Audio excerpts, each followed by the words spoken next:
Hi guys! So it's me Charmaine and today, papakita ko sa inyo kung paano ko ginawa itong aking Mocha Chiffon Cake. The list of the ingredients can be found on the description below. First, separate natin ang ating egg white at egg yolk.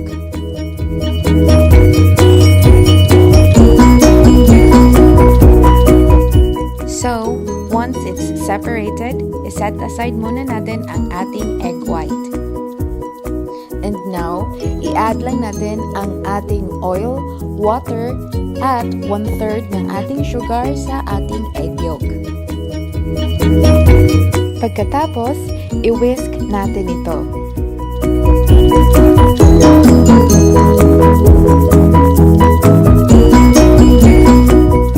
So, now, i-dissolve natin ang ating coffee gamit ang ating vanilla extract.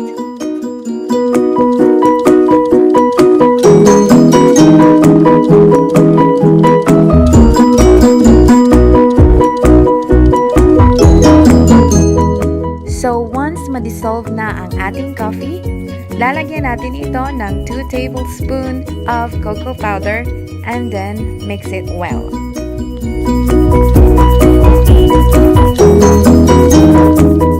Pagkatapos, i-add lang natin ito sa ating egg yolk mixture at i-whisk ng maigi.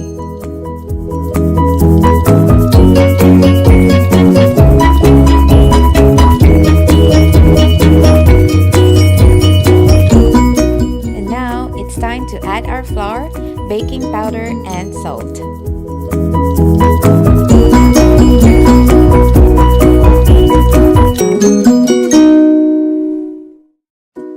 I-whisk natin ito ng maigi hanggang sa maging smooth ang ating mixture. So, once it's smooth, iset aside muna natin ito.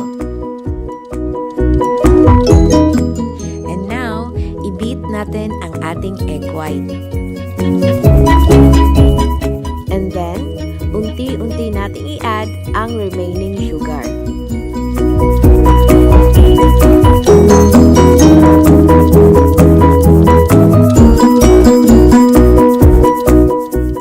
Ganito na ang consistency ng ating egg white.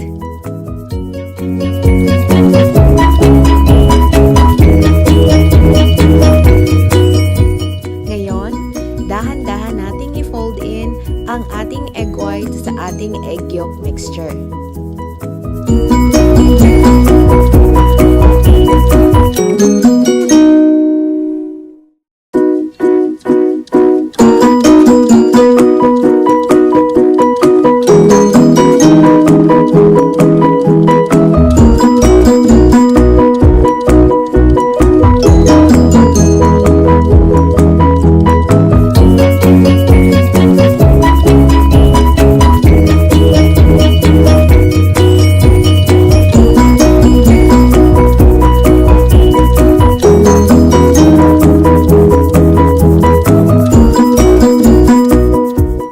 Once it's totally combined, ilagay na natin ito sa ating baking pan.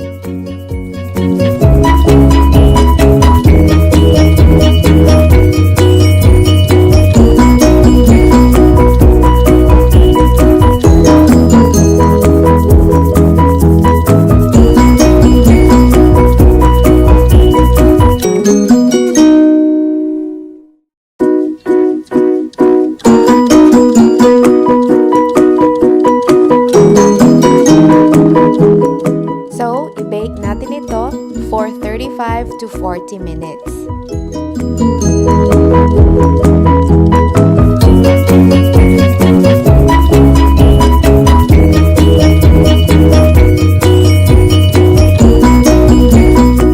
At ito na ang ating Mocha Chiffon Cake.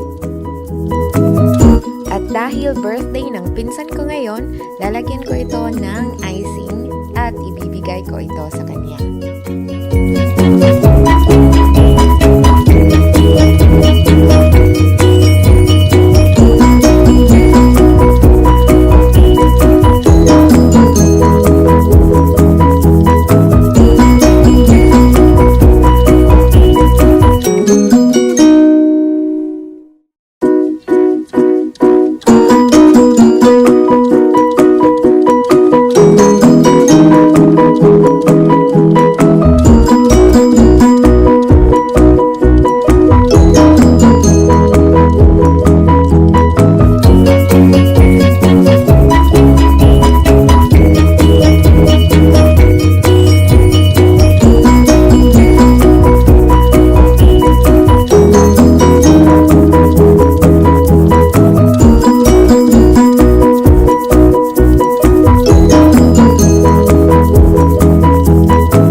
subscribe and hit the bell button.